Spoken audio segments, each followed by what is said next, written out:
What have you done so far to promote the book, and what are you still planning to do? Well, one of the things that self-published authors have to do, and actually most authors have to do a lot of their own marketing, and this is certainly true in my case. The first thing I did was as soon as I had a web page up on booklocker.com where I had my book published, I sent that URL to everybody I knew, all my friends. Here's my news, I published my memoir, take a look at it, read about it at this, follow this link. Then I began to think what would be a good way to promote it to the general public.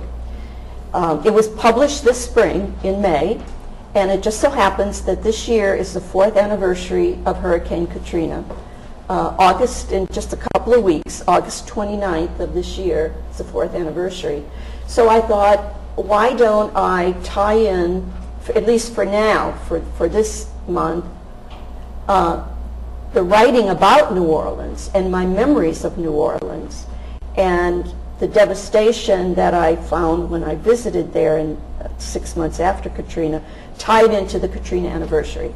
So I talked with Daniel Golden, who's the new manager of Boswell Book Company on Downer Avenue, and he agreed to let me do an author appearance and a reading on September 1st and tie it in with the Katrina anniversary. So that was kind of my first promotion campaign. But other things that I want to do, I want to be able to visit groups that might be interested in hearing about New Orleans, talking about writing memoirs, talking about the effects of Katrina and how New Orleans has been redeveloping and reclaiming its city. So I'm looking for opportunities at book clubs, libraries, organizations, churches. I think people in retirement communities might enjoy the nostalgia aspect of the stories. People who are interested in New Orleans might enjoy hearing about the foods as I experienced them as a child, the holidays, the Mardi Gras celebrations, and so on. So I'm trying to reach people on a very personal basis, people who are interested in this subject. We're almost out of time. One last question would be, what advice would you have for people thinking about self-publishing or writing a memoir? Well, as far as writing a memoir, I would say start with your most vivid memories and get them down, and don't worry about editing. Just get them down in your first draft. As many as you can remember, and try to put yourself back in the scene. Call upon your senses. What did it feel like? What were the sounds I heard? What did it smell like? You know, so that you're recreating that scene that's so vivid for you in your memory.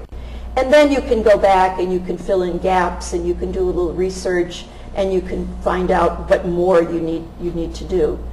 As far as self-publishing, or what I like to call it in my case, subsidy publishing, thanks to all this wonderful new technology, we can now, anyone who writes a book can have it published if they're willing to pay a small fee, and in most cases the fee is very modest.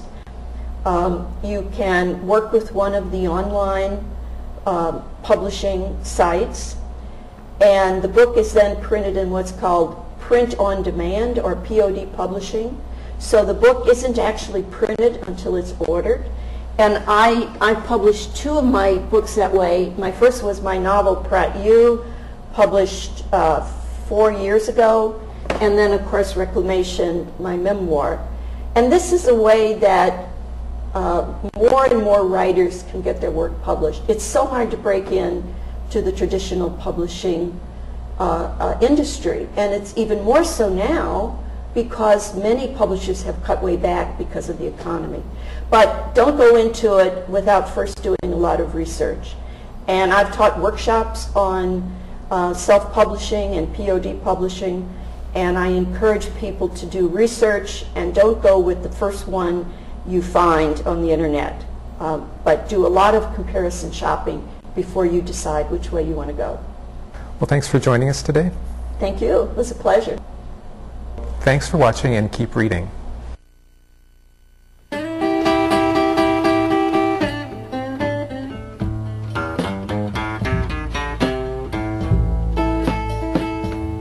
You and I once were a gambler,